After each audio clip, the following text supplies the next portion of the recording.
Hello বন্ধুরা, কেমন আছো সবাই? তোমরা নিশ্চয়ই বুঝে গেছো আজকে বিকেলবেলায় আমি কি বানাচ্ছি। হ্যাঁ, বিকেলের টিফিনে আমি আজকে চাউমিন বানাচ্ছি। এটা হচ্ছে হাক্কা নুডলস, চাউমিনের নাম। আর এটা হচ্ছে বিশেষত্ব কি চাউটা, যেটা আটা দিয়ে তৈরি। চাউটা আমার সেদ্ধ হয়ে গেছে, এবার জল দিয়ে ভালো করে ধুয়ে একটু ঠান্ডা করতে দিচ্ছি। আর এদিকে দেখো চাউয়ের জন্য দুটো পেঁয়াজ, দুটো কাঁচা লঙ্কা, আর এই দেখো এখানে আছে দুটো কয়েকটা বিনস, আর একটা ক্যাপসিকাম, আর আছে একটা গাজর। তো চলো এগুলো কেটে নিই। দেখো আমার কাটা হয়ে গেছে সব কিছু, এটাকে ধুয়ে রাখছি। দেখো দুটো আমার রেডি হয়ে গেছে। চাউয়ের জন্য আমি দুটো ডিম নিয়েছি, ডিমের ঝুড়ি বানিয়ে ফেলবো। ডিমটাকে ভেজে একটু নুন দিয়ে ভালো করে এটাকে নেড়ে নেড়ে ঝুড়ি ঝুড়ি করে নেবো। এবার ওই তেলের মধ্যেই আমি এবার সবজিগুলো দিয়ে দিচ্ছি।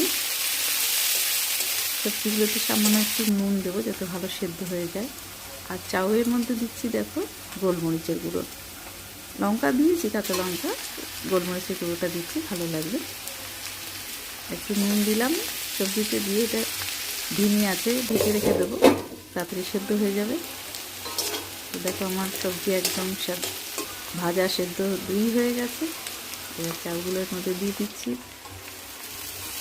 এবার আমি স্বাদ অনুসারে নুন আর চিনি দিয়ে চাউটাকে ভালো করে সবজির সঙ্গে মিক্স করে নেব। অনেক দিন বাদে বিকেলবেলায় এই চাউ করছি। সকালবেলা করি ছেলের টিফিনের জন্য মাঝে মাঝে, সেটা পরিমাণ খুব অল্প হয়। আজকে একটু বেশি করেই করছি কারণ চারজনের জন্য চাউ হচ্ছে। তাছাড়া আজকের মনটাও একটু খারাপ, কারণ কাস্টমার দাদা বৌদিরা এসেছিলো, দুদিন ছিল, তারা আজকে দুপুরবেলা খাওয়া দাওয়া করে বাড়ি চলে গেল। তো সেই একটা শূন্যতা রয়েছে, যেটা এই চাউ দিয়ে আজকে ভরাট করবো বিকেলবেলা। মনটাও ভালো থাকবে, সেই জন্যে আজকে এই বিকেলবেলায় চাউ করছি। তো দেখো কথা বলতে বলতে চাউটা পুরো মিক্স হয়ে গেছে সবজির সাথে। তো আমি এবার পরিবেশন করছি সবার জন্য। চাউটা কিন্তু দোকানের মতনই বেশ ঝরঝরে হয়েছে, খুব সুন্দর লাগছে, খেয়েও দেখেছি, টেস্টটাও সুন্দর। এবার আমি ডিমের ঝুড়িগুলো উপর থেকে দিয়ে দিলাম। তো রেডি।